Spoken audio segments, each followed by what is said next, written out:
Welcome to Satsunami.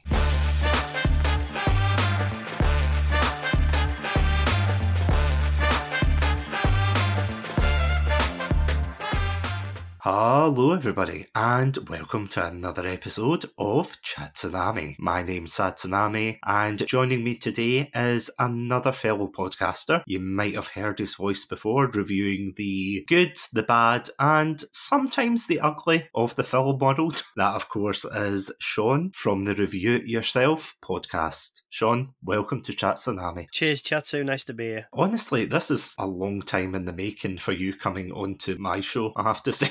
It happens. It's like you and Luke from Nerdstalgic. I probably thought, it won't be so long since we spoke, but if I looked, I bet it's 2 or 3 months, if not a bit before Christmas, maybe. It's been a while. Yeah, that's true, because I was on... when was the last time I was on your show? Because we have done a couple of collaborations with Still Game, and especially the Bake Off. Those episodes got quite, philosophical, didn't they?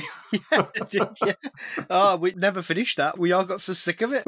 Everyone gave up. I think we did the semi-final. My mum didn't want to do it. Luke was busy, and I just couldn't be bothered. That you were, I was just like, nah, can't be bothered. No wonder though. And all I'll say is, if you want to hear our full opinions, then definitely go over to the Review It Yourself podcast and listen to those episodes. Because honestly, not only were they like a lot of fun to record for, it was basically like a free therapy session, wasn't it, for both of us? I think so. Yeah, you don't expect that when you start a cheeky bake-off series, but.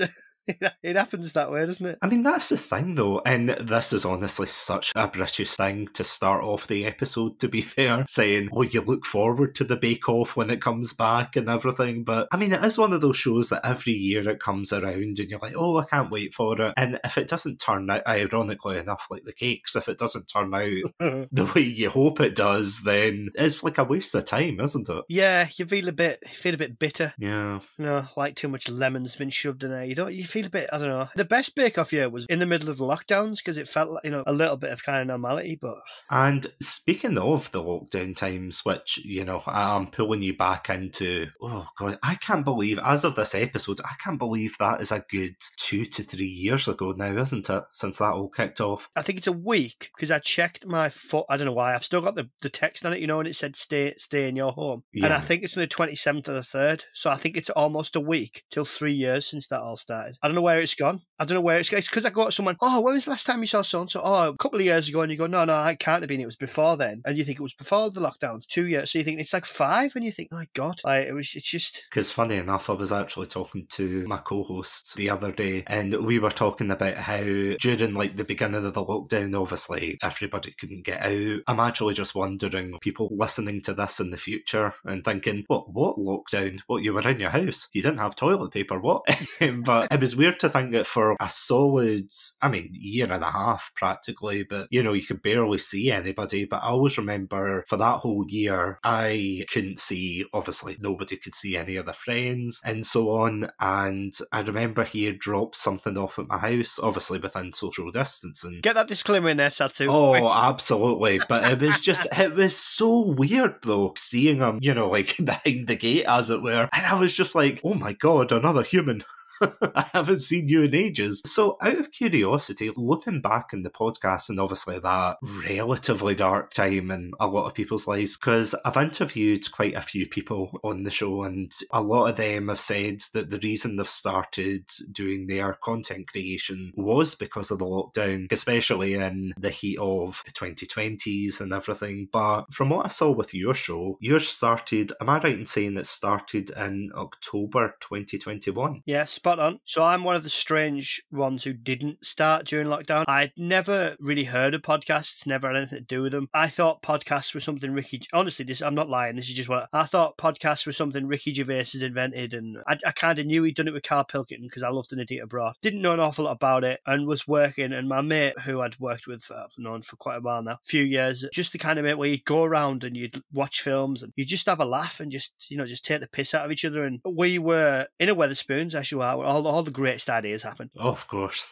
He said, why don't we start a podcast? I was like, well, what do you mean? Well, what's a podcast? And he sat and kind of basically explained to me it's like a free form, kind of like a radio show, but it's not live. And I thought, oh, okay. And I was like, I don't want to do that. I was like, I have no interest in doing that. Like, why would I don't want to be out there like that. Why would I want to do that? And he was like, no, it'll be fun. So he kind of coaxed me into it after a couple of star paramons probably. And I said, oh, all right, we'll give it a go. And we started, I think maybe June, July 2021, and did a show, because good friends, but very, very different shows we watched growing up. So this is true, honest to God. I was never allowed to watch, I didn't watch like Teenage Mutant Ninja Turtles, wasn't allowed to watch Power Rangers because my grandma thought it was violent. So I didn't watch like Dragon Ball Z, stuff like I didn't have any interest in those, never watched them. My dad wouldn't have certain American shows on because he couldn't stand the voices or the accents or whatever. Although like he loved Star Trek. So I didn't watch an awful lot of the films he loves, so he like loves Dragon Ball Z. What's the other one he loves that I'd never loves Star Wars. I'm not a Star Wars guy, I've never have been. I'm a Star Trek, the old stuff, the good stuff. But I've never seen any Star Wars stuff until he kind of dragged me into it. And he said, why don't we do a review show with the two of us? But we ended up calling it, I think, Reluctant Reviews, because it was kind of each week I would pick something, but he hadn't seen films like Armageddon, Braveheart. And I was like, where have you been? And he was like, well, where have you been? You've never seen Star Wars? I was like, fair point. That was how the show started. And it only lasted about 28 episodes or something until he said, I don't want to do it. It's like he wasn't in the right frame of mind to do it, and he was busy with jobs and moving. And he basically said, look, you keep doing it. You clearly love it, like enjoy it more than I do. I think like do it yourself, keep doing it. And that was where the idea for the title came from. I didn't want to call it Do It Yourself for obvious reasons, if you're dirty minded, or the fact that someone thought it might be like some kind of carpentry show. And that was kind of, so I spun off and started doing my own. I always held the hope that he would come back. He came back for a Star Wars episode that did relatively well, but he just never happened. I always thought he'd take a bit of time and he would come back. So when I started, first like 2 or 3 months, which is weird to say, my episodes were very like, not a great sell for people listening, but they weren't great. They were just me kind of reading through the description of a film, the odd thing where I'd get a name wrong or whatever. And I was never going to have guests because I didn't know how you approach people. Strange days. Imagine that now. But I didn't know how to approach people or anything like that. And then started talking to a fellow Scotsman of yours, although he lives in London, but let him off. Ryan Walker from the Walk the Line podcast. And he was like, well, I'll come on, we'll do Die Hard. And it was my first ever guest. And then it just ran from there. Even though it was really short-lived, podcasting with a co-host is difficult in some ways because you've got to organise stuff around your work and stuff like that. But on the other hand, when you do it on your own, it's sometimes easier because you can just fire it up and do an episode like right here, right now, if you want to, if you've got, the time to do that. That's kind of where Review It Yourself came from. I'm happy with the earlier episodes, but I think I got better with guests. It's always something that I kind of thought I'd go back to like episodes on my own, which I have done for my Patreon because I don't believe in, I know some people do and that's fair enough, but I don't believe in having a guest on and then saying, oh, by the way, I'm going to put you behind a paywall, because it's like, well, their kind of, audience might, if you were on mine now, it would be, well, my audience, your audience would want to listen to you, but I'm like, no, I'm going to put it behind wherever. I kind of thought at one point, well, what would happen heaven forbid, if people stopped guesting, would I continue on my own? But we'll have to see. I can clearly talk, as you've no doubt noticed. Oh, of course. I mean, that is a good trait for someone who runs a podcast, to be fair. Well, it's kind of my job. It's talking to people, and I meet lots of different people on a daily basis. So if I wasn't good at talking to people, I'd probably struggle. I'm actually quite curious because you were just saying there about how you used to have a co-host and sometimes you've done solo episodes. Would you say the solo episodes are easier, or would you say they're kind of harder? Because I can totally see the pros and cons with a lot of them. Like if you watch a film or something and you think, oh, this is a fantastic film, I want to rave about this, but then you get someone on who might have a completely different opinion, which can be good sometimes, but they're easier to edit, they're easier to record, they're easier to do. I don't find them as much fun because as much as sometimes in my episodes and I'm editing, I think, will you shut the fuck up and let your guest talk? Sometimes when you record on your own, there's kind of no one to bounce off. So for example, and I'm going back over the Halloween series now, I reviewed the original Halloween, John Carpenter's, and then Rick Rosenthal's Halloween 2. And I think those reviews like 15 minutes and 18 minutes long or something like that, which is, I mean, that's an introduction for me nowadays. That's absolutely nothing for such like amazing films. So, and I was also quite inexperienced. I didn't know, because I'd done a podcast and was enjoying in that kind of form of it. I started doing podcasts as a pair, and then you not lose your friend, but you lose like your co-host. So you're like, right, well, how do I do it on my own? And I'm very much someone who I like to bounce off somebody else because they can give you ideas. Oh yeah, I like that bit. And oh, what about this next bit? What did you think of this bit and that? So it was tough in that sense. And then for a while I was thinking, I don't know how far I'd go with this, but I do prefer with a guest. Even if, I mean, sometimes you need to do one and it doesn't quite gel, but that's human life. You're not gonna have like amazing episodes every week, but not to be. I mean, no one is like. There's not been harsh, but no one is really. I've just found like a great little group of people that I'm expanding. They're kind of like my regulars, So it might be Bill or it might be Ben. I want to get them on an episode together actually because I want to say welcome Bill and Ben, but yeah. that's quite happened yet. Ben's too busy jet setting. So I've yourself, Luke, Sarah, loads of probably Lasser, my German correspondent. So you get all these different kind of people who give you something different, and you're gonna have a good conversation. That's what I enjoy. It is amazing though, isn't it? The amount of people that you actually do meet through podcasting, which I know that sounds kind of weird to say, like, oh, it's a common interest and you're meeting all these people with that common interest and you're coming together. But I mean, I always remember before I started podcasting personally, I did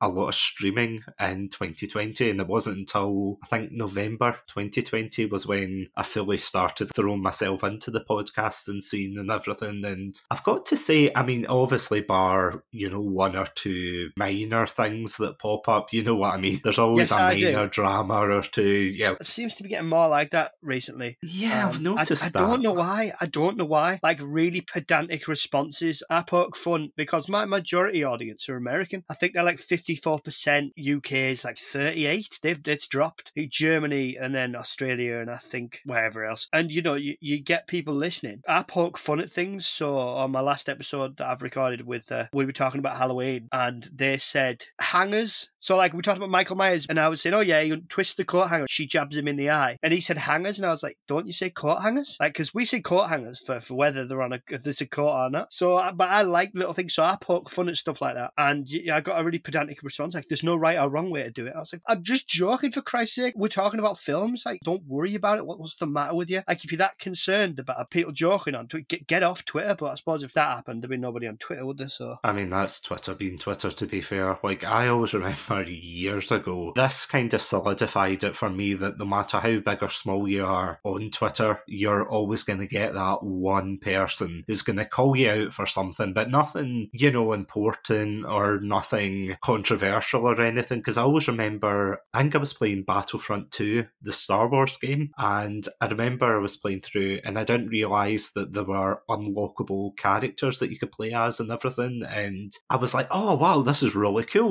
after all these years, I never knew. So I took to Twitter, I put it on saying, oh, this is cool, they're from this particular show. And then I remember this guy like completely losing it, being like, well, actually, it's this and that. Half of me wanted to go back to him and say, well, actually, you're wrong because blah, blah, blah. But then the other half, you kind of think, life's too short. That's what people want, I think, sometimes. I mean, I think, to turn your phone off or your laptop up and go out and talk to people. It's a lot of the stuff I see on the socials, and it makes you very kind of fed up of them because there's people on there and they might be talking about a film and all of a sudden they'll throw politics into it and, oh, this film's very divisive. Well, no, it's a film. If I say it's shit and you say it's good, all right, we'll agree to disagree. Let's have a chat about it. But I'd never get like annoyed or bothered about it. Or when did we start equating politics with they support this, so I don't like them? What's that got to do with anything? I have no interest whatsoever in who you vote for, and you have no interest in who I vote. It's none of my business. It's none of your business either. I think part of that's because Twitter. I know it's a bit different in different parts of the world, but you just, I don't get it. That's why I haven't got any rules on my podcast, barring no politics, no pandering, which is kind of like just a kind of jokey way of saying I don't care if everybody else likes it. If I don't like it, I'm going to say so, which I think everyone should be like. And then no point was just a joke because I just ramble on. Yeah, it does do your head in sometimes because for a long time, the little small part of Twitter we've got with the people doing the podcast, and particularly indie podcasts, has been really nice and quite sweet. And yeah, the odd oddball, but that's life. And, you just crack on with it. And recently it seems to be becoming, not only is the reach of Twitter seemingly it's absolutely fallen through the floor all of a sudden. I mean, I don't know about you, but like go back about 3 or 4 months, some of our posts were getting seen by like 1,000 people, which is like, whoa, that's mad. Now you're talking like 60, 70, and I'm thinking, what the hell's going on? I completely agree. I've seen a complete drop. I have to say, I remember actually saying that on Twitter, and then ironically enough, that tweet got viewed quite a lot, and I was like, oh great, I've just shot myself in the foot with that one. But no, I completely agree. Like, ever since the obvious takeover of Twitter and everything, there has been a significant drop, and I feel as if that definitely hurts. I mean, not even just podcasters, like any indie content creator who wants to put themselves out there. Because I mean, it was bad enough when I was trying to promote myself with streaming, and obviously everyone and their mother wants to be like a streamer, so like having to battle, or not battle, that's the wrong word, but having to get yourself noticed, and then obviously the algorithm or whatever works in the background, if that's not helping you, then it's just pushing you back, and you do think, well, why am I on Twitter, why am I on this if it's not going to help? No, it's good for interaction, I'll give it that. Oh yeah. But I mean, to be fair though, I've seen a bit of a pickup on Instagram, so maybe that's the way to go. I don't know. Yeah, you do have days where you just think I could very easily just get rid of this, because it doesn't sit, my numbers aren't exactly flying through the roof, so what's the point? But we'll see. It is quite a demoralising thing. Going on to a slight negative, and I apologise for bringing down the mood. I know we're light-hearted, I swear, I'll look back. We're a Scotsman and a Northern Englishman, what were you expecting? It's not going to stay positive for very long, is it? Yeah, I didn't want to say, but it's true, it's true. The stereotype is real. But it can be demoralising though, if you found out yourself that whenever you look at an episode and you think, oh, I've put my heart and soul into this, or oh, I've put a lot of effort, I thought it went really well, and then all of a sudden it doesn't do as well. Yeah, it's odd. It's very, very odd, and there doesn't seem to be any rhyme or reason for it. The episodes that I have that consistently do well across the board, in that 4 of them are in my top 10 listened, are the ones with Bill. And I love talking to Bill. I said to Bill, we had a really, like, a proper good chat off, like, when we weren't recording, just about how it was going for us both, and we were, like, really honest, because Bill is, like, he is as he sounds. Like, that was part of the reason why I first contacted him, and he knows this. I contacted Bill from Bill Reads Bad Views because he's so positive. I thought, there's no way this lad's this positive. Like, this has got to be an act. And I'm not saying he was fake. He knows what I mean, and he takes it. He knows what I mean. I talked to him, and I thought, my God, this is actually what you're like. But we had a proper down-to-earth conversation, and I said to him, the reason why I haven't stopped doing the podcast, if I'm honest, is because I've met some like brilliant people, and I've thought, well, I could stop podcasting, but I wouldn't chat with them, and I wouldn't chat with them. And it's a funny thing, but it can be really demoralising when you do an episode and you listen to it and you're laughing and you think, this is good, this, and it doesn't seem to have much impact. And then you see, and I know you shouldn't compare yourself, but of course you do, because it's human. Like, I don't believe anyone who says they don't compare themselves. You might listen to some other podcasts that are doing really well, and fair play to them. Like, I would, I'm not trying to drag people down or anything like that, of course,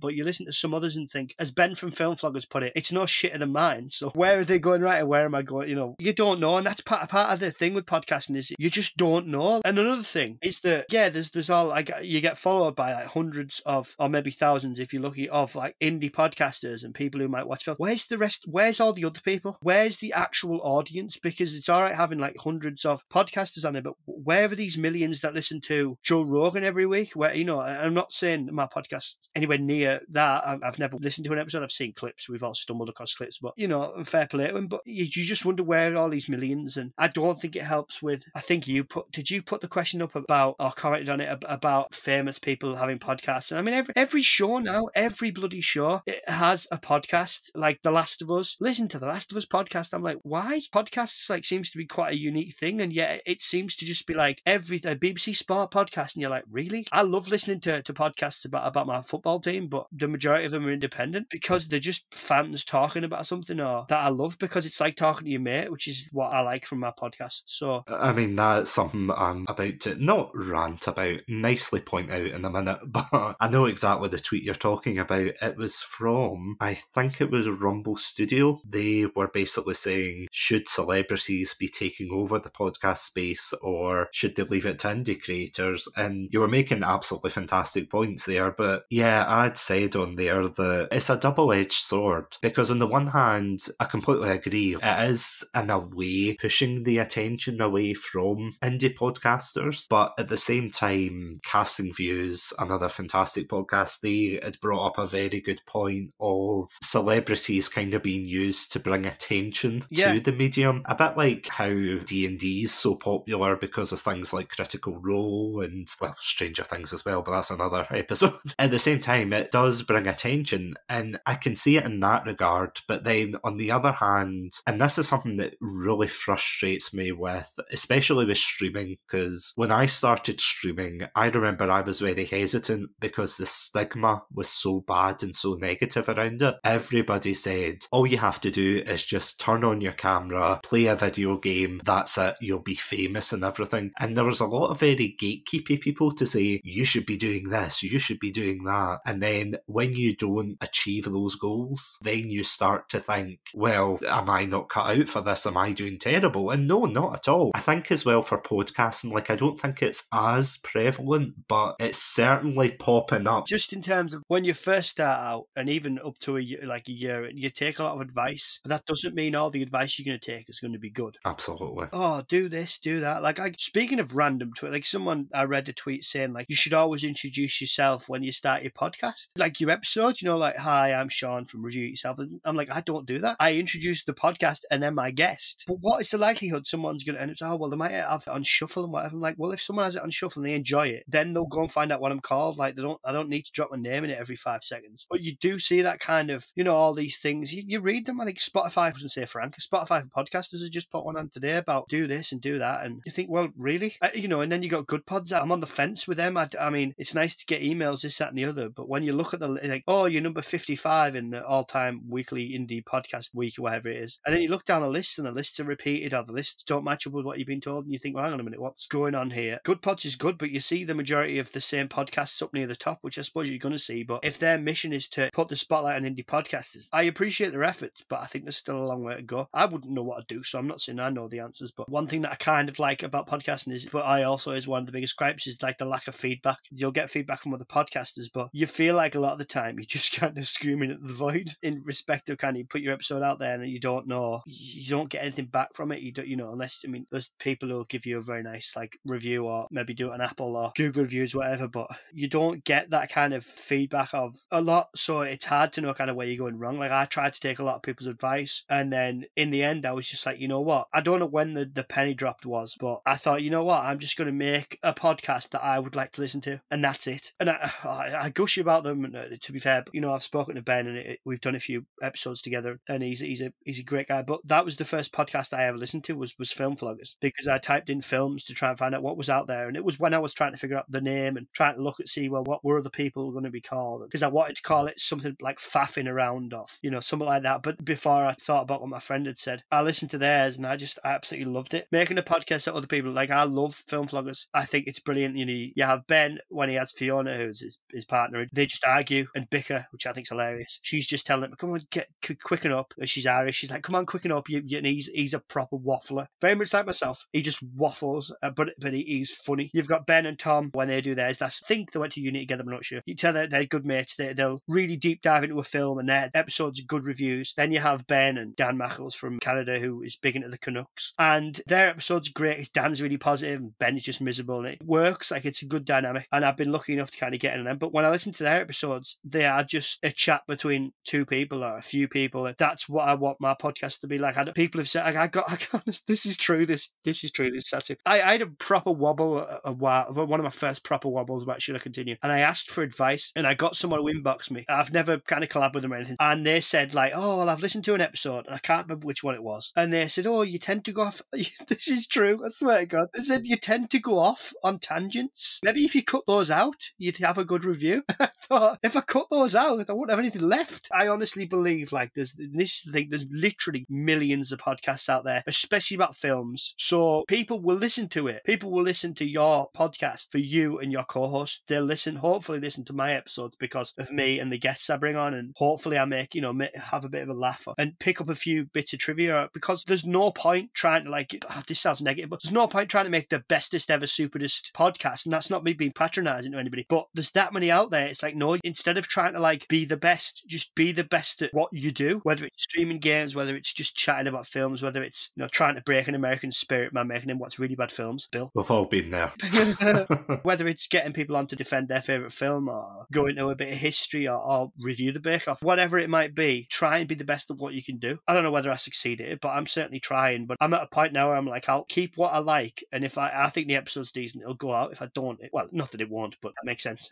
No, I completely agree with you, because, I mean, going back to when I was talking about other content creators, like especially in either streaming or YouTube or whatever, I feel as if this is like a bad problem, see, when it comes to the indie content creator sphere in general, that they idolise one particular type of content creator, you know, whether it's like gamers for PewDiePie, Markiplier, I'm showing my age here, you know, whether it's like them or, you know, with, you know, God forbid, like someone looking up to Joe Rogan with podcasts, or, as I said before, like Critical Role, you know, they want to be, well, not everybody, but there's some who want to be like them, or they want to be the next type of either podcaster, gamer, content creator, whatever, and because of that, they try to put on like a very fake persona. Like, I mean, that's especially the case for VTubers and things like that. I've seen a lot of that where people use an avatar and pretend, oh, I'm a 3,000-year-old witch or something like that. It's like, what the hell is going on here on Twitch? But yeah, they really lose themselves in that, if that makes sense, and it doesn't seem very genuine. I completely agree. I think that people need to feel comfortable with what they're putting across. They can't just sit here and say, oh, I'm going to act like this, I'm going to put on a funny persona. Like, if that's your gimmick and you're good at it, then yeah, by all means, like, definitely go for it. Go do acting if you're that good. Go act, there's more money in that. Yeah, if you're doing it because you want to be somebody else. Like, I mean, the amount of people who I've seen who have said things like, oh, I want to be just like Game Grumps, or oh, I want to be like, I was going to make a Bake Off joke there and say like, oh, I want to be like Paul Hollywood, but I don't think those words have ever been uttered.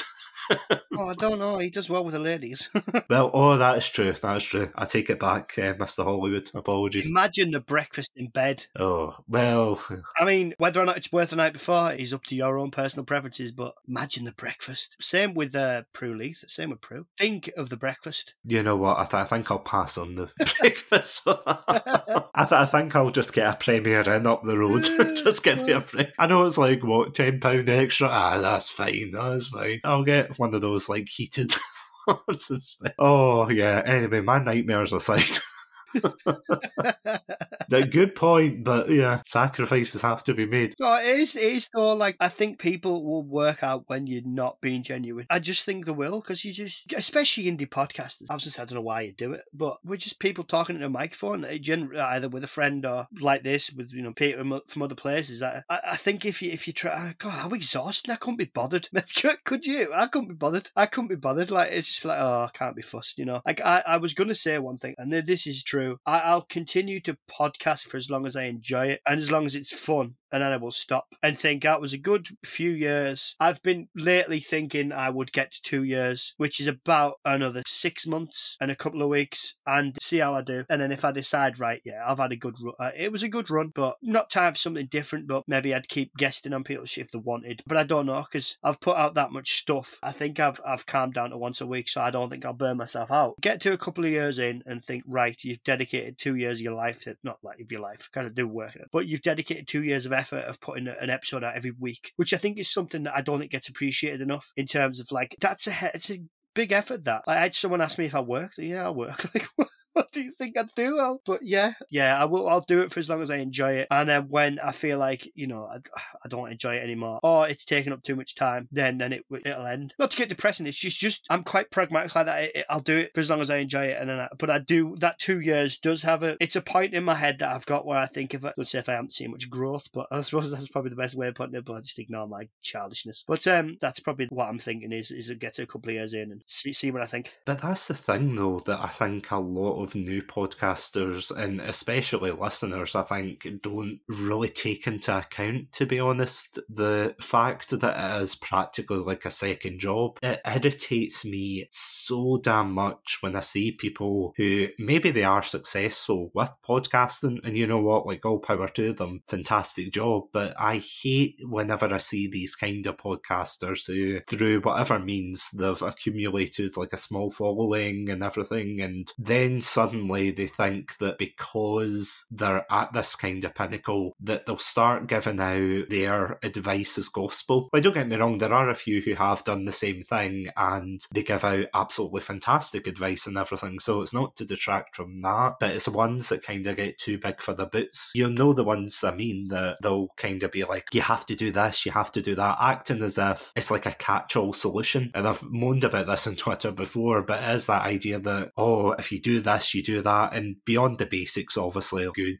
audio quality or editing and things, you know, that's the bare basics. But when it comes to things like, oh, you have to do this, you have to do that, or like that person said to you, oh, you have to cut your tangents out. I think they were being genuinely helpful, and it wasn't Mark from Visually Stunning Movie Podcast. The only reason I say that is because before then, I've just realised in my head, before, way back when, he gave me the idea to snip out the tangents and make extra episodes out of them, which I did for a while. So it wasn't him, it was later than that. I had to point out just in case. Yeah, I've definitely mentioned before that he suggested the tangents, but no, it was a different thing of eliminate them altogether, and then you'd have a review. So, well, how many places out there do you get a review of something? Like, I want this to be like, I've just recorded earlier on today, Halloween Kills, you know, with the Film Effect podcast, Ed from there. That was I'd never chatted with him before, such a good conversation, such a good review, and he came into it thinking I was going to just shit all over the film, and I genuinely enjoyed it, and we had a really good deep dive into it, a couple of Loomis impressions thrown in there, has Michael killed again, and all that. It was really good fun, and you know, you have episodes, the majority of my episodes are like that, where I think, you know what, that I really enjoyed that. But I'm going to say it, and I don't want this to sound awful, but do you know when people say, oh, I'd do it if no one listened? I'm like, would you? Would you really? Like, I wouldn't. I tell a lot, I would chat to a group of maybe 6 or 7 people that I would want to keep in touch with. But outside of that, because you do it to hope that people will enjoy it, or they'll get something different from it. I'm not a big podcast guy, but I follow YouTubers. I don't have a YouTube channel or anything, but I watch certain YouTubers who I won't name because people are like, oh, they're like, whatever. I watch podcasts about films and about politics and all sorts of different stuff. I love it and I enjoy them, and I watch them because I like the people and I like the way they put things across. I can't remember the last time I went onto Rotten Tomatoes ever and read, I read the audience ones at the bottom. I don't read the critic ones. I've no interest in them whatsoever. I've no interest in some of them from the bigger sites because, well, who pays them? Certain films, they can't all be amazing. They can't all be that good. Like, this just isn't possible by the law of averages. So I've gone to see films purely because a certain YouTuber's gone, oh,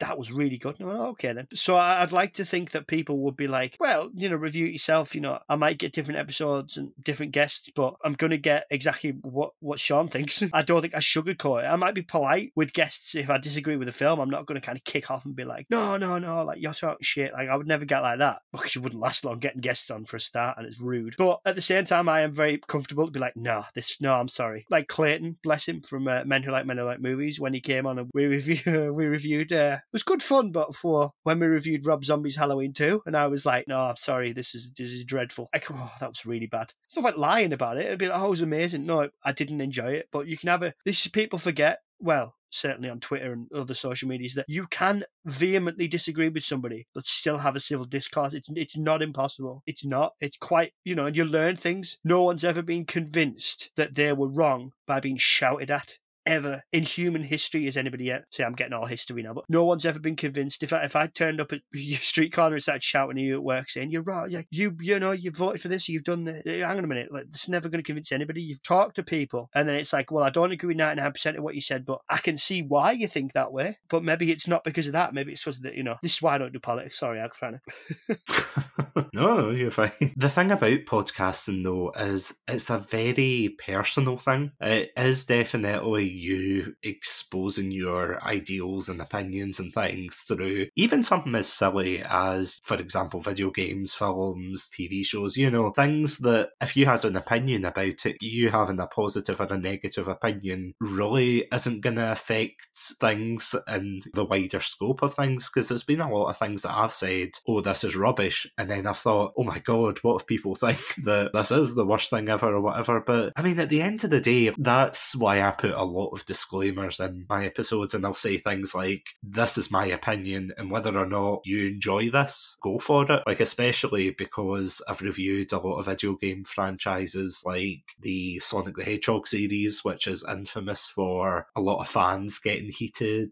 The same with anime as well. There's a lot of fans that if you say certain things, they'll go, oh, I don't like this, or I don't agree with you, and it's perfectly fine. It's passion, isn't it? Yeah, exactly. I think it's been seen in big franchises where people aren't happy with the way they go, but the vocal minority will be the ones who maybe go on certain sites and say, oh, it's amazing. Well, if people are passionate about something, they're going to go one way or the other. Maybe that's part of the beauty of being, maybe not for yourself because you're getting a bit of a following, but maybe for a small indie podcaster like myself, in that you're not that kind of, you haven't been listened to that much that people would get annoyed. But then with what you say, I mean, I would never tell anybody not to watch a film, but I would jokingly say stuff like, probably you already said it on this, where I'd say, oh, when you want to tell somebody, oh, don't waste your time, honestly. But hey, if you want to go spend your time and watch it, come back and we'll talk about how bad it was. I'd never say to somebody like, you should never like it. It's just an opinion, but I think hopefully it comes across all right. I think it was probably the mid to late 2000s / early 2010s where there would be a lot of very popular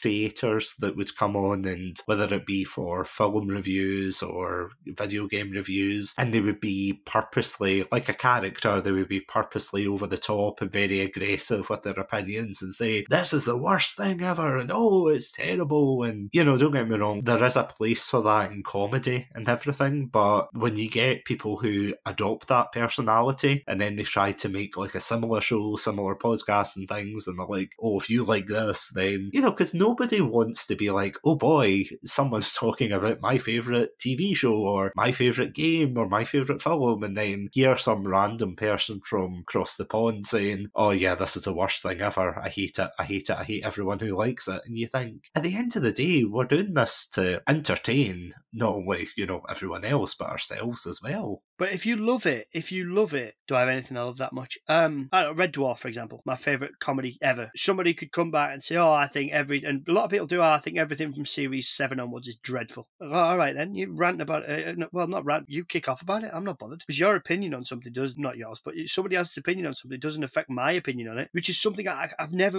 don't understand that when it's like, oh, well, I love this. Well, I hate it. I think it's terrible. And the people are like, well, you're missing this and you're missing that. Well, I'm not trying to convince you it's bad. So why are you trying to convince me it's good? It's just my opinion. And I think the last 10, 12 years, I think the world's gone in a way of where, well, no, we need people who agree. Well, no. Diversity of opinion is absolutely beautiful. Great. It's what you need. Of course, that's going to mean, outside of film podcasting, of course, that's going to mean some people hold views that are horrendous. But back in the wide world, but that's just, it's an unfortunate fact of life. But inside podcasting, it's like, well, yeah, people are going to dislike it, but I'm not going to bother me. I've got work and I've got my car to sort and I've got this to sort. I don't care less. But, even if someone, it's like, you get like you 1-star reviews. I've got two of them, and you think, but no comment as to why, which I always think, well, at least let me know. Like, if it's because I say, I don't know, like too much, which is just a sad fact of where I'm from, then fine, let me know. But the fact that someone's taken the time to say that, it's like, I remember once when another podcaster jokingly gave me 4 stars on Good Pods because I didn't know, because I'd never seen the Rocky Horror Picture Show when I was doing a review, and a lot of people kind of jumped to my defense. Oh, you don't do that to other podcasters. We all 5-star. And I thought, well, no, it was a joke, and I knew they'd done it, and we had a laugh, over the chat about it. And oh, don't worry about it. I was just happy to get the flipping interaction. I don't care what people give me, and I also don't agree. I don't think you should go around giving 1 stars, but don't go around 5-starring people for the sake of it. Because if there's a bit of feedback you want to give somebody, then oh, I like this, but this part doesn't really work for me. Great, because then you can take it on board and think, oh, are they right? If someone said to me, oh, I've listened to The Whale, we've just done The Whale, and the first 10-15 minutes are talked about Harry Potter because it's tied in to what we're talking about, but you go off on a tangent, but that's a natural conversation, which is what I want my podcast to be. If someone came back and said, well, I've listened to that Whale review and I liked half of it, but the other half of it was kind of pointless, I'm like, well, yeah, I understand why you'd think like that, but I like it. It was part of the conversation, and I don't keep everything in, but that's fair enough. But thank you very, they've given me 3 stars. Oh, thank you for your interaction, and thank you for listening. And maybe if you didn't like this one, maybe go check out one of my ones with Bill, or one of my ones with, like you like cooking or cooking, go and listen to the Bake Off ones, different things like that. I don't take it personally in that way, or at least I don't, I mean, I can't say if I got like a slew of abuse, I wouldn't be a bit shocked, but you know what I mean? But people are entitled to their opinions, and if they don't like what you've done, well, at least they've listened to it and taken their time. Like, that's another thing, like people taking their time to listen to like an hour and a half of my podcast. I listen to other people's podcasts, and you've got if it's Bill's, I listen to it on the drive home or the drive to work sometimes, depending on when he puts it out. If it's one of Film Vloggers, I might have to do it over, maybe half an hour for my lunch, and then maybe a bit on the way home or the way to work or whatever. So you make time for these within your day, so I don't take that for granted. Because I mean, I think the issue comes from, see, when people disagree, but then they use that opinion as absolute fact, or rather they treat it like absolute fact and be like, oh well, because I don't like, because this is a thing that I've never really understood too much, where there's like a lot of people who say that, they'll say, oh, I don't like tangents and podcasts and things, and obviously if you're listening to, say, a historical podcast and they spend like the first 50 minutes on something completely different and then maybe like 5 minutes at the end on the actual topic, okay, yeah, I can understand that if it's like a factual one or maybe an audio drama or something, like I can understand it for that. But especially for like you and I with our podcast, where we're just talking to people, we're trying to make it out, or trying to make it like a conversation, you don't want people to think that it's just so cut and dry and boring. And as you said before, like diversity, especially in podcasting, is a wonderful thing. It exposes you to so many different ideas, not only with the hosts, but also the way they conduct the episodes and everything. Because, see, in all honesty, I think I would be thoroughly bored. See, if everybody's was just exactly the same, cut and dry, just straight to the facts and everything. And kind of hopping onto one of your earlier points there, just about not going with the consensus, there was a film I saw, I think it must have been a couple of months ago when it came out, called Smile. Have you seen it? No, not yet. Smile was it was some weird horror film where people go around and they get possessed by like this weird demon thing and they start smiling creepily. And I remember when I actually saw this particular film in the cinema with my partner, the entire audience, I don't know, maybe this is a Scottish thing, so I don't know like how well it did in the north of England either, but like the whole audience was just laughing and rolling their eyes and going, oh my god. But see, when you went on the internet, you would think it was Oscar worthy. Everybody was raving about it. 5 stars, the creepiest thing you would ever see. And I personally thought it was terrible, but at the same time, yeah, it's going back to what you were saying, that you don't want to dictate to people. You don't want to say, oh, you should be watching this, you shouldn't be watching that.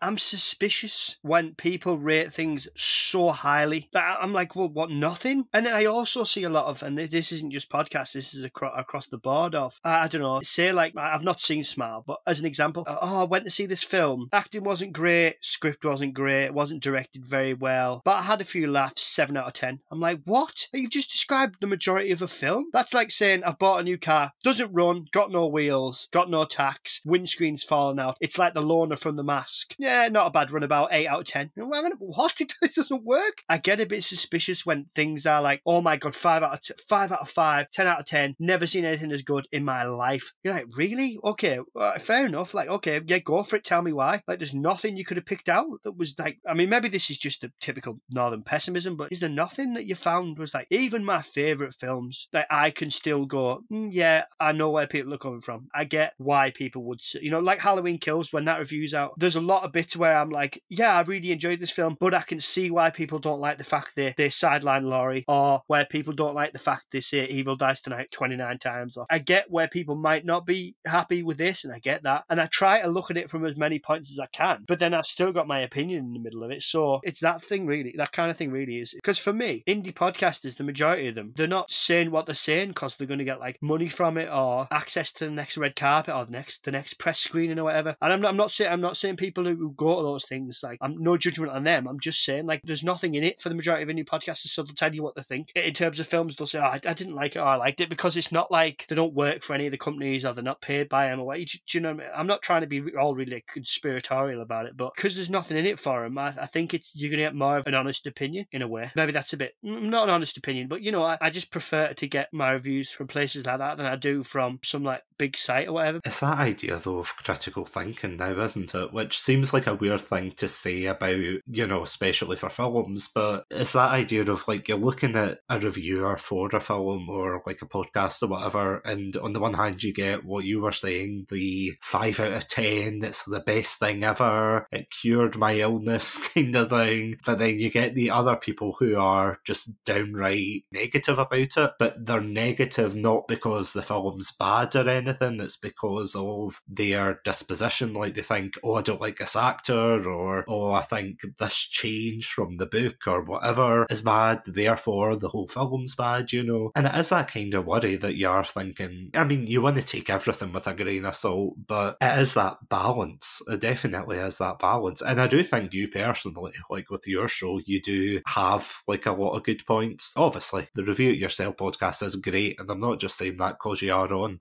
but you do make a lot of good points and a lot of balance points when it needs to be said, because I feel as if, especially with new podcasters, there's nothing wrong. Would you agree with this? There's nothing wrong with, you know, maybe being a bit unbalanced at the beginning, but then trying to find your feet later on to establish your niche. Yeah, I agree. I think just to address the point before that about being overtly negative, I think the majority of people who might be seen as negative about something, I think a lot of it comes from disappointment. And what does disappointment come from? Passionate. Like your favourite book is getting adapted for the TV or the big screen, and it comes along and you go, you know, disappointed. Personally, sometimes I'm a little bit annoyed, not annoyed, that's right. Sometimes I'm a little bit irked only a little bit, by the fact that I might have read a book and then I go and see the film and I'm like, wasn't a big fan of that. And then when I get told it's perfect, I'm like, what am I not seeing? Skyfall's a great example, although I've not read the book because there isn't one. But Skyfall or Spectre or No Time to Die, like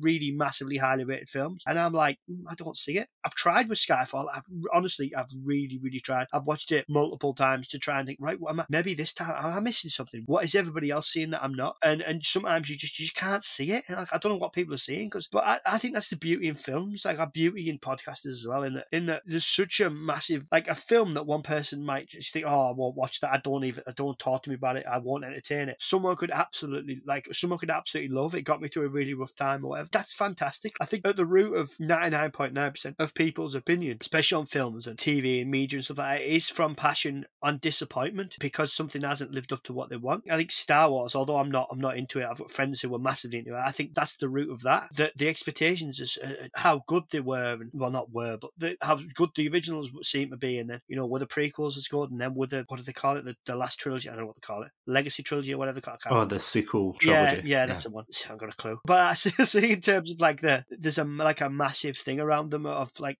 this disappointment. Well, just because somebody doesn't like it doesn't automatically mean they don't like it because of who's in it or because of who's directed it. It didn't work for them. People have every right to like not see how serious it is though. It shouldn't even be this serious. Like at the end of the day, it's like a indie podcast. The majority are people like regular working people who, you know, or they could not be working for whatever reason. Regular people who are watching a film and then they come on and they say, oh, do you know what? I thought this was all right. And then they might get a mate on or someone that, you know, or another podcast that say, oh, well, what did you think about this? And what about that bit? And what about this bit? And it's just a chat. And not, it doesn't matter in a bad way, but it does. What does it matter? Like people getting really upset about it. We're watching millionaires play act. This is not something to get bothered about. You know, we're watching millionaires get you know, they get paid a lot of money to pretend and to act. You know, that's not me doing it down, and fair play to them for working hard and getting the money they've got. But why get so bothered about it? I mean, that's a bit rich coming from you. Well, maybe a bit, yeah. I've got my faults. You know, I come on and I have a bit of a whinge about something. I didn't like this or I didn't like that. Even like The Mummy 2017, which I think, don't talk to me about that. But I don't for 1 minute think that anybody on that film who put the hard work in was going out there to make an awful film. I don't think that at all. Every film, there's pressures and they take time to, you know, because I'm one of these people who watches the behind the scenes stuff. There's a hell of a lot, there's hundreds of people, sometimes thousands that pull together to get that film finished. And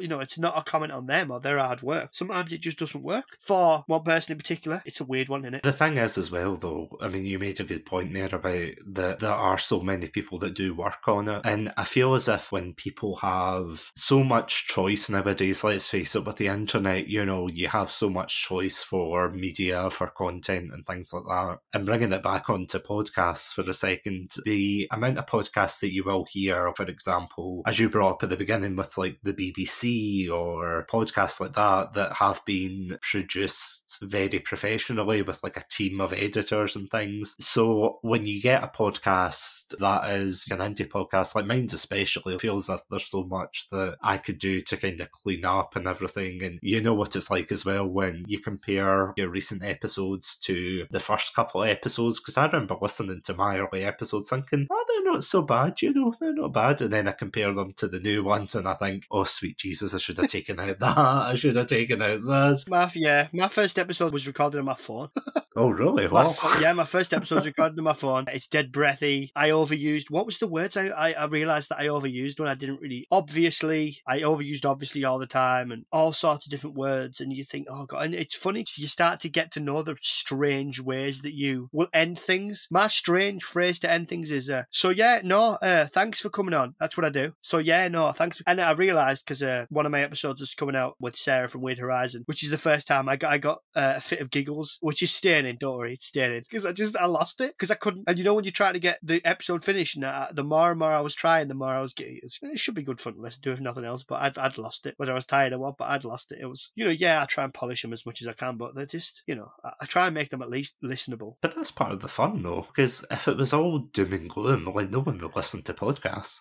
That's the thing. I feel as if some people who do, they'll put themselves out there and they'll be like, oh, this is what you should do, that's what you should do. And they kind of forget, the fact that sometimes it should be lighthearted. Like, obviously, I'm not saying things like true crime podcasts should be lighthearted, obviously not. Yeah. But at the same time, you want to make it your own thing. You want to make it, as you were saying, like a conversation. You want to make it into something that people recognise and they feel like they can approach. Because, I mean, there's nothing worse than jumping into like episode, 100 of something, and then the people are just like, well, if you haven't listened to the other 99 episodes, what are you doing here? Get back and listen to the very first. I have to admit, whenever someone says, I can't remember who it was, but it was one of my friends, was like, oh, I'm listening to your podcast, I really love it. And I'm like, oh my God, that's so lovely of you, thank you so much. And he went, yeah. And they sent me a screenshot and it was episode 1. And I was like, oh no. It's like, you've probably seen it going around, but you know that Breaking Bad gif of the main character? He's like locked in a car and he's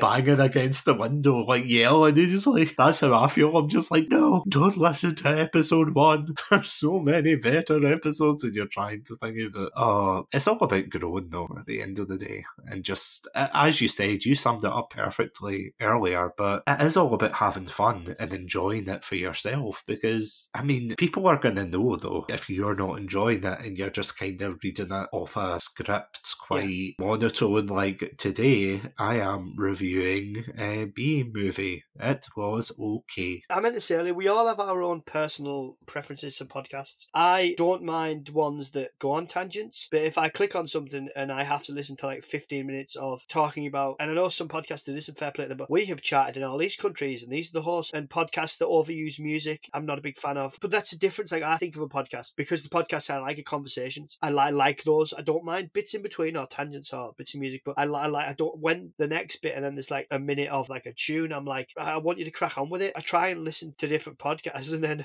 I don't know, maybe the conversational podcast is a smaller kind of niche than I thought it was, because I've listened to quite a few recently where they seem to be, and fair play to them, but I tried it for a few episodes, not many, where, tried to do different segments. I tried to bring a rating system in, which was ripped off from my old podcast. Stuff like, I wouldn't watch it even if I was on a plane. And the reason the lowest rating was the reason I've never done drugs was to avoid experiences like this. Stuff like that. But then, you do it and then you think, oh no, like I've tried to put on a beginning bit with who the podcast is, and then I've tried to put like a back bit on with, well, I've never put the back bit on about oh, you've listened to this, that and the other. Some podcasts do it brilliantly. Builds one of them. I've no interest. I've tried to do it, but then I feel like I'm trying to make it too much like somebody else's. And I like the fact that every episode you hear, that sigh is a different one. So review it yourself. It's a new sigh every week, because it's like, although sometimes it's not a sigh, sometimes it's a different noise for whatever reason. If I've stupidly downed a glass of rum or whatever I've done, so don't usually drink. That's an episode that's coming up as well. Or where I'll kind of, I don't know, do something daft. I don't start with an impression, but I don't know, something different. It's all about trial and error, right enough. Kind of as a closing point, but I do think that what you're doing in particular with your podcast is fantastic. You established that you get other podcasters to come on your show and everything. Obviously the one and only Satsunami, of course, to talk about Still Game, which was a fantastic episode. You have Luke as well. You had Bill, as you said. You had so many people coming on, and you're getting exposed to so many different opinions and different chemistries to bounce off of. So you're definitely varying things up, which I think's fantastic personally. As you said, although all your episodes do work, I'm not suggesting at all they don't, but it's as you were saying that sometimes, some episodes won't work, some will be better than others, Some sad series don't work. I tried explain it yourself, and this is no slight on the people who came on. It was more my issue in that I had to be more interviewee-esque, and it didn't feel a good fit for me. So it's not a comment on the guests, but I did like 2 or 3 episodes of that, I think, where it was meant to be come on and explain something in your country, like ice hockey or American football, or come on and tell me about something. It just didn't kind of work for me, and they didn't do particularly well, and I wasn't very happy with the way I done them, because as much as it's like, oh, it was a good conversation, yeah, but I didn't like how they came out from me, not from anybody else, not my guests, it was more me. And I thought, I don't like this way of trying to do things where you kind of I'm a gobshite, I wanted to talk, but no, it was I struggled to do that kind of blah blah. So that didn't continue. The Defend It Yourself series, there's so many people who seem to want to come on and talk about a film that they love. Might be like different films, and I've done a lot of M. Night Shyamalan films on there, and actually I've enjoyed a lot of the M. Night Shyamalan films. Strangely, I think as you get older and you grow up a bit, and you think, right, go into this and have a unique experience and just go with it. Don't go into it thinking it's going to be something like you did when you were 15 or whatever. So I've enjoyed a few of them. And it also forces me to watch films I've never seen, which I like, because I'm one of these people. I would happily watch The Mummy every day till I die. 1999 version, everybody. None of that 2017 crap. But yeah, that's what I like about it. But then some things you pick up, some things you don't. Started the video podcast that I did, the Visit It Yourself. There's so much more work goes into that yeah, I don't know if it's something I put on the back burner until, I don't know. I've got one of those that I need to finish, but it's been filmed for like 4 months, so I need to find a time to put it together. But it takes so much longer to get a video podcast to where I'm happy with it, that I have quite high standards for what I put out, because I want it to be as good as I can make it. Yeah, some episodes might come out and I've had my microphone too close and the audio's not perfect or whatever, and I've done my best to try and sort it out with the free equipment that I use. So I think they're all passable. I'm not trying to be like thing me in that, but I try and do my best to every episode I put out to be quite happy with them. But I'm not afraid to drop things that I don't think are working, or to try something new, because I just fancy it. And if I do one of them and it works, or I do one of them and I go, that's not really going to work. Like the Bake Off series, that was just came from a chat between me and Luke, where it was like, and all of a sudden we somehow figured out, oh, you're watching the Bake Off? Yeah, I love it, yeah. And then we just decided to do that, and then the show sickened us a little bit. And then, the fabulous Satsu, who you listen to as well, in between my ramblings. You came on and we watched those, and I'm hoping to get Luke back. And yourself, if you'd like, we're going to do a review of the celebrity one I've just done, which should be like a nice daft little, because I haven't spoken to Luke since we did those. Well, I mean, like, done a podcast with him, because he's been crazy busy, that lad. He never, like, puts me to shame the amount he does, honestly. To be fair though, every time I hop onto Twitter, his tweets usually pop up first. Yeah. Whenever Twitter's not playing silly buggers, mind you, but yeah. Whenever you see his content, he does a good job at networking, I have to say. He does. Every time I see him, I'm like, how does he have the energy? Like, even I struggle having to put out things, because I'm putting them out and I'm like, my old weary bones aren't what they used to be on the internet.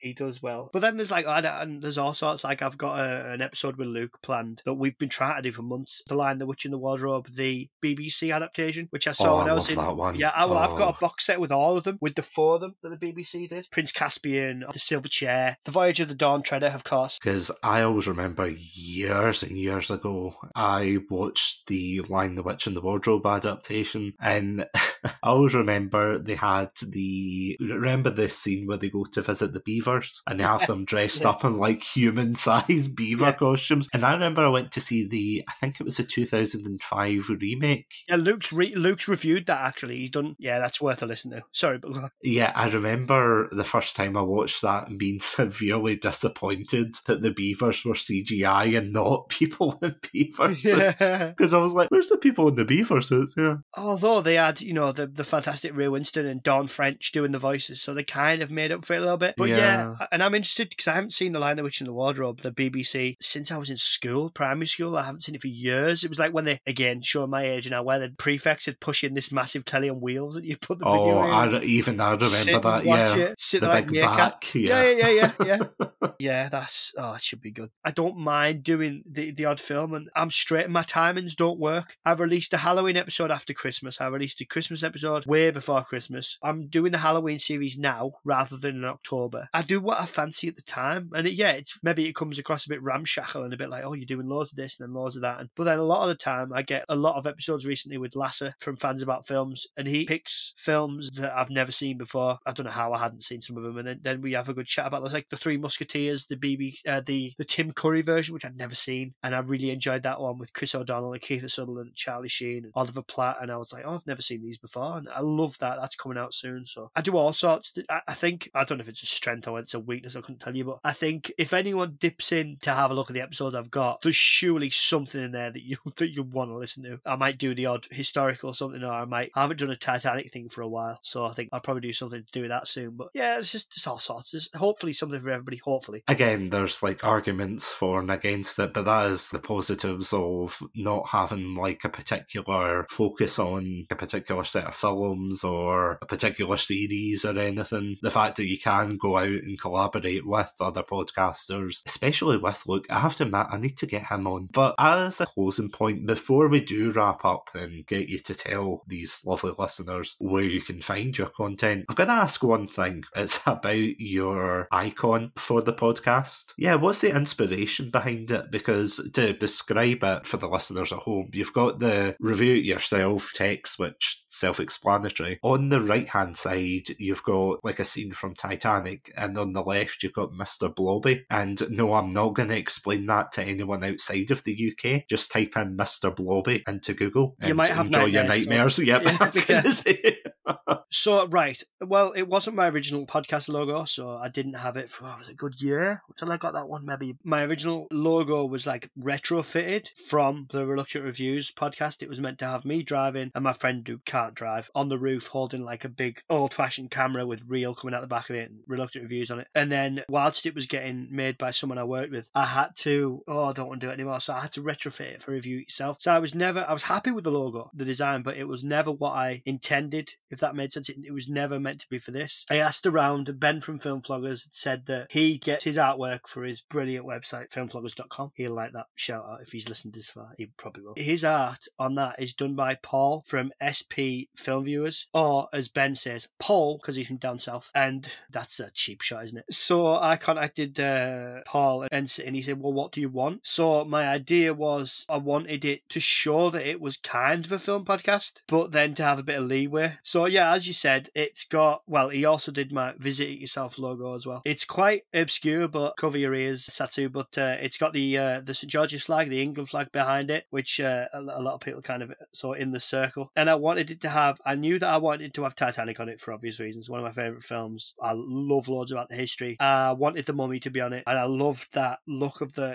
the mummy in the sand, so I wanted that on there. And then I thought, what can I put on it that's quintessentially British? And I did an episode with, and I haven't done one with them for a while, so I need to get them back on, but the Wait What podcast trio, who are from down south, and they're great. They do all sorts. I recommend listening to those guys. And we did an episode where we were talking about how Mr. Blobby was like, they were saying he was nightmare fuel, and my dad dressed up as Mr. Blobby and chased me at like someone's birthday party or something anyway. And we had a big laugh, and they was like, oh, you sure we should die? I was like, well, I think it was. But it was a great laugh. And then when I was thinking about what can it be, what can this like really, you think you're not really going to see? I was like, yeah, Mr. Blobby. So that's why it became as it was. And I think that, I can't remember if the pointing was Paul's idea or whether it was mine. But honestly, I think it might have been mine. I think I wanted it from, because I like my history. So it reminded me of the Lord Kitchener poster from World War One, or the First World War, where, your country needs you. Funny enough, when that got plastered all over the country, he was killed a week later when the ship he was on was torpedoed by a German U-boat. A bit of history there for you. Anybody listening? But that's a very famous poster, and,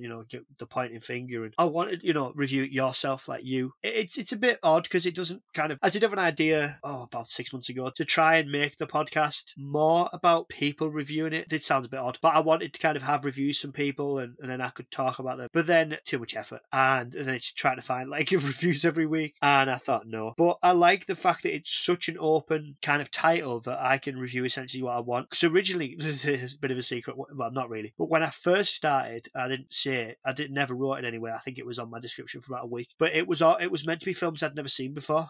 And that lasted about 3 weeks, and I was like, I'm fed up with this crap. I want to watch something I like. It's gone through many iterations in terms of what I wanted it to be. It was like a waffler from Northern England with tangents galore, and then I changed it to the no politics, no pandering, no point, because I just liked how it sounded and thought it was quite quirky. Changed my logo and stuff. So I don't know, I just try different things, and that was where the logo idea came from anyway. A bit of a convoluted explanation, but that's how it came about. No, I thought before we wrapped up I had to ask. Nobody ever asks. It's nice to be asked. Because it is a very eye-catching logo, I have to say. Because you know that way when you see some logos and you think, oh, right, it's a podcast, and then you see yours and you're like, why is Mr. Blobby coming out beside Jack and Rose? Yeah, do you know what as well? It came from an episode, again, dropping him again. It came from an episode that Ben and Fiona did, The Room Diary, that's still, and I'm not blowing smoke with his ass, it's genuinely one of the funniest podcasts I've ever listened to. I howled when I first listened to it. And Ben goes on a tangent about the indie podcast scene, and he has a bit of a rant, but it's all good natured, it's poking fun, it's just being a bit silly with, and he had a joke about the indie podcast logos and said, have you seen some of the shit that's out there? I think he like bleeped it, and he's like, oh, it's dreadful.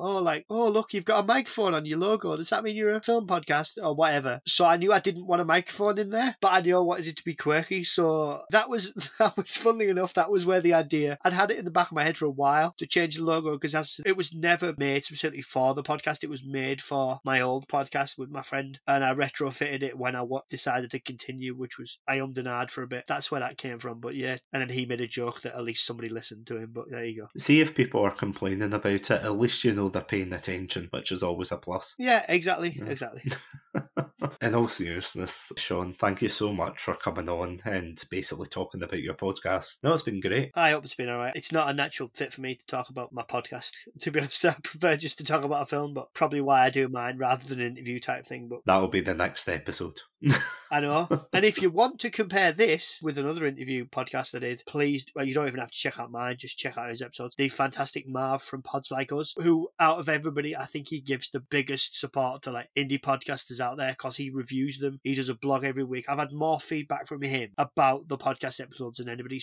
And I did an episode with him. So if you want to compare this one, his one is about 3 hours long, so be careful. It's a long one. We went off on that one. But yeah, if you want to combine the two, see if I've tripped up and... I don't mean it, I'm only joking. See if I've tripped up and made some... No, I'm joking. But you'll probably just get the same iteration of the same story. But no, it's been a pleasure coming on, Satsu, and I appreciate the time I do. Before we wrap up, where can these fantastic listeners find your podcast? Well, Spotify, Google, anywhere you can find your podcast, hopefully. If you find it anywhere you can't find it, which is weird to think to say, but yeah, don't have a website as of yet. I don't think we're quite there yet. You can find us on Twitter. It's @YourSelfReview. Now be careful, because there's a few bots going around at the minute, and they seem to like to copy indie podcasters, and amongst others. So yeah, my logo's there. It's Review It Yourself Podcast. That's the title of it now. Doesn't have an England flag in there anymore because there was an account that copied my title and the flag. So it's changed slightly. Didn't copy my logo, sorry. Copied my name. Didn't copy the logo, sorry. So yeah, it was a bit of a weird one because technically it's not trying to copy, but the title's exactly the same.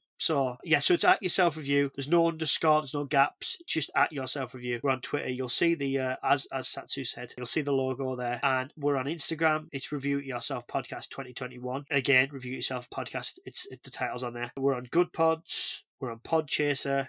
Is that about it? I think that's about it. But yeah, feel free to jump over from Satsu's channel and give it a listen. If you want quite an easy transition, try some of the episodes that Satsu's done. Try Still Game. And if you don't know what Still Game is, go watch an episode because it's fantastic. I was going to say, if you don't know what it is, then you will do by the end of that episode, because we went really in depth on that. That was a great one. Yeah. I love shows like that. The whole point of it is they're still game for life, like just because they're old doesn't mean. Because I hate comedies where they just make like the old people just dog doddery and daft. It's like, no, I meet a lot of old people in my job, and a lot of people would do well to take the wisdom and the advice of people who've lived on the earth for 70, 80, 90 years. They're the people you should listen to, because they've lived a good life and most of the time. But yeah. And is it right to say that you also have a Patreon page as well? I do, yeah, to review it yourself. I started it as a kind of shit or bust, in a way. I was thinking, right, I either start it now or I quit. Not because I particularly wanted an income from it, because that's a ridiculous thing to try and think of as an indie podcaster. But it was just to see, because I was, at the time, I was feeling like it wasn't getting listened to, and I thought, well, at least if I've got, it gives a fresh impetus of like, right, I'll do a side series on. So there's